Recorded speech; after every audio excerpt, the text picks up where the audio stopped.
আসসালামু আলাইকুম। সবাই কেমন আছেন? আশা করি সবাই অনেক অনেক ভালো আছেন।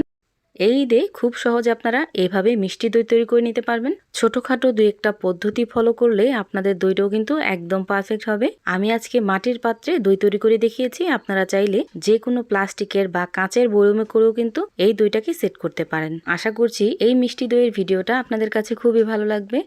এখন কথা না বাড়িয়ে দেখে নেই আমি কিভাবে এই মিষ্টি দইটা তৈরি করলাম। মিষ্টি দই তৈরি করার জন্য আগে থেকে জাল করে রাখা 1 কেজি পরিমাণ লিকুইড দুধ নিয়ে নিলাম একটা ফ্রাই প্যানে। আর 1 কেজি লিকুইড দুধের সাথে আমি 1 কাপ পরিমাণ দিয়ে দিলাম গুঁড়া দুধ। এখন এই গুঁড়া দুধটাকে খুব ভালোভাবে মিশিয়ে নিব। এভাবে গুঁড়া দুধ দিলে লিকুইড দুধটা কিন্তু বেশিক্ষণ জাল করা লাগে না, খুব সহজে আপনারা এই মিষ্টি দইটা তৈরি করে নিতে পারবেন। গুঁড়া দুধটা খুব ভালোভাবে মেশানো হয়ে গেছে। এখন আমি চুলাটাকে জ্বালিয়ে অনবরত নেড়েচেড়ে প্রায় 5 মিনিটের মতো রান্না করে নেব।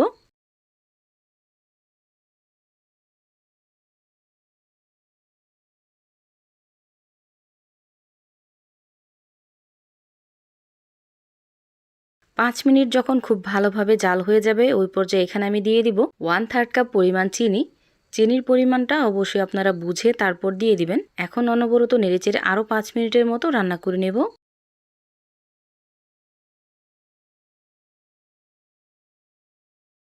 5 মিনিট এই দুধটাকে আমি খুব ভালোভাবে জাল করে নিছি। এখন আমি চুলাটাকে অফ করে অনবরত নেড়েচেড়ে এই দুধটাকে ঠান্ডা করে নেব। এদিকে আমি 1 কাপ পরিমাণ মিষ্টি দই একটা স্ট্যানারে করে ঝরা দিয়ে রেখে দিছি যেন এক্সট্রা পানিটা পড়ে যায়। যখন কিছুটা ঠান্ডা হয়ে যাবে ওই পর্যায়ে এখানে আমি আরও 3 থেকে 4 চামচ পরিমাণ গুঁড়া দুধ দিয়ে দিলাম। আর গুঁড়া দুধটা দিয়ে খুব ভালোভাবে একটু মিশিয়ে নিলাম। এখন আমি যেই পাত্রে দইটাকে সেট করব ওই পাত্রটা গরম চুলার উপরে এইভাবে বসিয়ে রাখবো যেন এই পাত্রটা কিছুটা গরম হয়ে যায়। এদিকে দুধটাও কিন্তু কুসুম গরম হয়ে গেছে। এখন এখানে দিয়ে দিব আগে থেকে যে আমি মিষ্টি দইটা ঝরা দিয়ে রেখে দিয়েছিলাম ওই মিষ্টি দইটা দিয়ে খুব ভালোভাবে মিক্স করে নেব যেন এই দইটা খুব ভালোভাবে দুধের সাথে মিক্স হয়ে যায়। অন্যান্য দইয়ের চাইতে এই দইটা খেতে কিন্তু খুবই ভালো লাগে, যেহেতু এই দইটা খুবই স্পেশালভাবে তৈরি করা হয়েছে। একদম মুখে স্বাদ লেগে থাকার মতো এই মিষ্টি দইটা।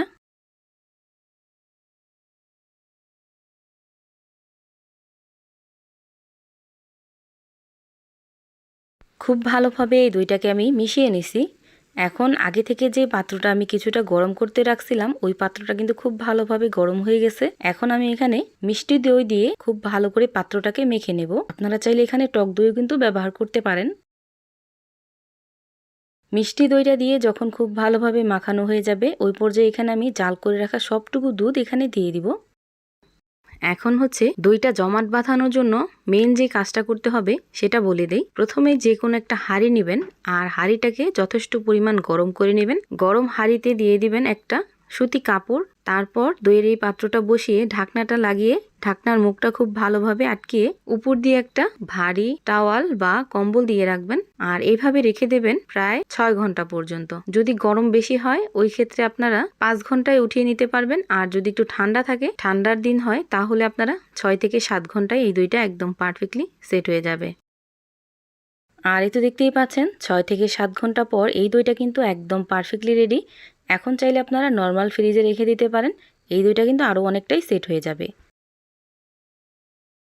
এভাবে দই তৈরি করলে একদম চামিচে কাটা দই হবে ইনশাল্লাহ। আর খেতে হবে অমৃত, অনেকটা টেস্টি হবে এই দইটা।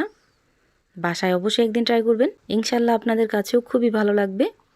এখন আমি এখান থেকে একটু দই কেটে দেখাচ্ছি যে কতটা পারফেক্ট হয়েছে। ভিডিওটা ভালো লাগলে লাইক, কমেন্ট, শেয়ার করতে ভুলবেন না। সবাই ভালো থাকবেন, সুস্থ থাকবেন। আল্লাহ হাফেজ।